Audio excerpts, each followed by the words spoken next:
All right, welcome back to the channel. So, Terence Crawford has a new suitor for a fight, and it is the guy that he should be fighting before anybody else, and that is Jermell Iron Man Charlo. Let's talk about that in this video.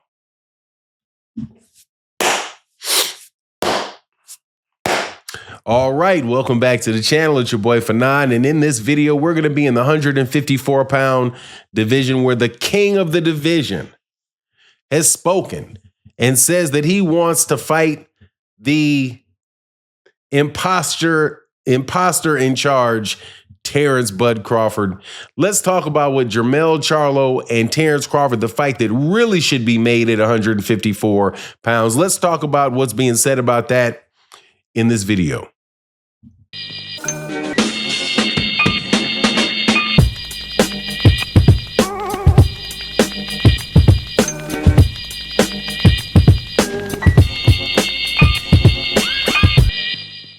All right, welcome back to the channel. It's your boy Fanon, and in this video, you're going to hear some happiness in my voice as Jermell Charlo sticks his chest out and thumps his chest. According to sources, I've seen it put out in print what he said. I didn't get the tweet myself, but essence is what he wants is that Terence Crawford fight. That's the fight that everybody wants. He wants to come back and fight Terence Crawford at 154 pounds for the WBA title.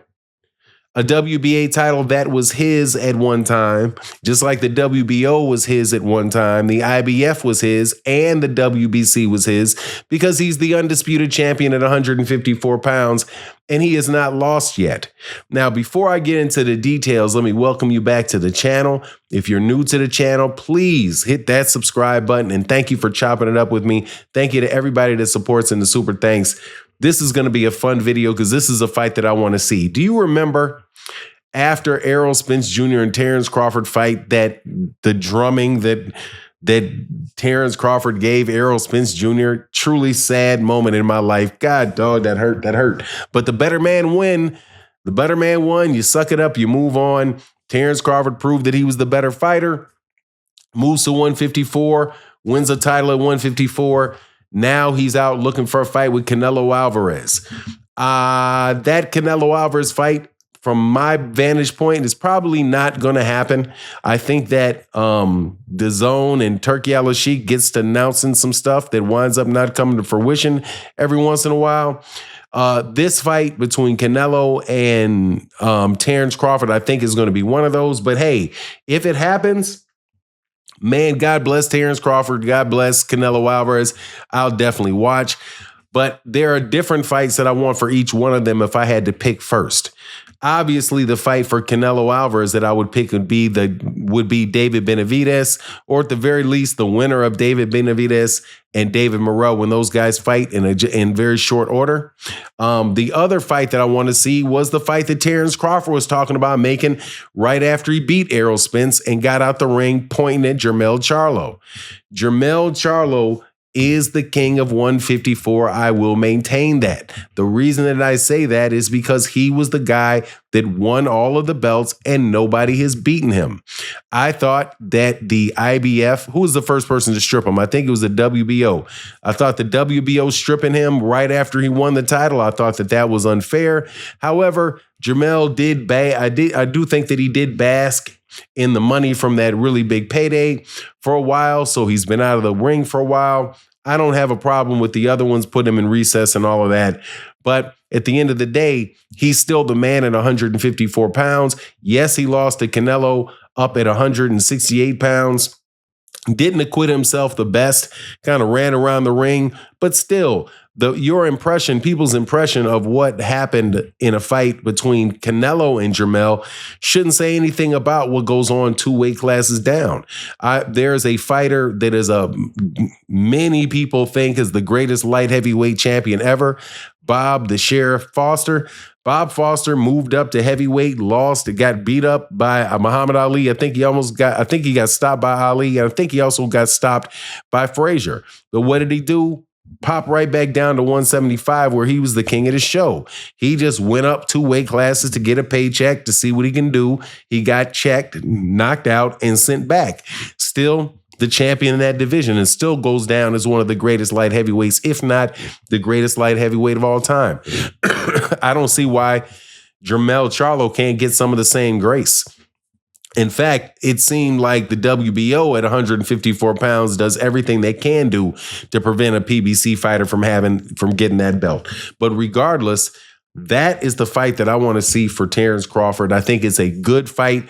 You saw what kind of problems that that Terence Crawford had with Israel Madmirov. Is all of a sudden that the punch power that he had on Israel Madmirov was not landing like it was at 154 pounds. I mean, at 147 pounds, it's not landing the same way at 154 pounds. So you don't know what's going to happen with a really big, very, very, very, very skilled and talented Jermell Charlo. You don't know what's going to happen between the two of them. So I think that's a great fight, and a great fight that should be made. It's also a great fight that can be made, because I don't think that Jermell Charlo would have any problem fighting Terence Crawford on a card on the zone. That is a situation where you really are talking about a guy who is the B-side to Terence Crawford, unlike the situation with Canelo, where Canelo is clearly the A-side to Terence Crawford, and pretty much Turkey Al-Sheikh is going to have to pay this guy whatever he can pay him to get that fight. This fight with Jermell Charlo is a big fight, and one that Terence Crawford can be the A-side on, and so his ego is not bruised with people asking him to do things that he doesn't feel like doing. But at the end of the day, Jermell's the champion at 154. You can call it the people's champion at 154 if you want. He never lost there. And that is a fight that Terence Crawford called for. So that's a fight that I would love to see Terence Crawford get. Now, short of that, Jermell Charlo can go fight Sebastian Fundora for a belt if he wants to fight Sebastian Fundora for that WBC, WBO, even though I don't think the WBO is going to allow. I don't think the WBO would even allow Sebastian Fundora to fight Jermell Charlo for it, because they're going to say, no, he's been off too long. Because that order that they gave, that the WBO gave Sebastian Fundora around the Errol Spence Jr. fight, was like, anybody that's been, I think, out of the ring for 18 months or more, or something like that, they're not going to allow. They wouldn't allow that fight to take place. Now, as far as who is going to win the fight between between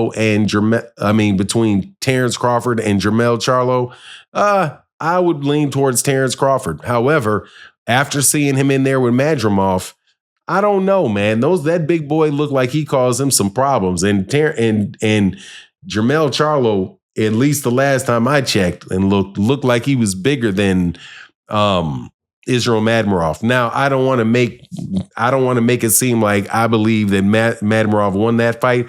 I think Terence Crawford won that fight going away, but still, that's the fight. Personally, this is the fight that I want to see, and I think it's the most doable fight. And we'll see whether or not that's something that Turkey Al-Sheikh is willing to take, $100 million loss on. Anyway, that's my take on the matter. Please let me know what you think in the comment section. And with that, I'm out. Deuces.